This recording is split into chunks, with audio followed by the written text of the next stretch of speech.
Good morning, everyone. I'm up here in Courtney. Look at that lovely sky. So moody. I like clouds. And Truck Dog is here. Hi, Ella. I'm bored. When are we going to go for a walk? There we go. And just what I've been learning from the Lord over the past little bit is God's ways are not our ways. His plans for our lives are much greater than our plans for our lives. Just let that sink in.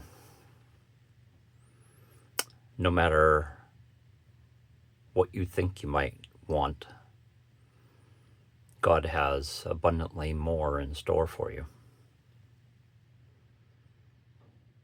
Just something to think about. Anyway, I said my prayers this morning. Haven't done my Bible study yet, but I will. And I was praying for you, and I pray that God blesses you today.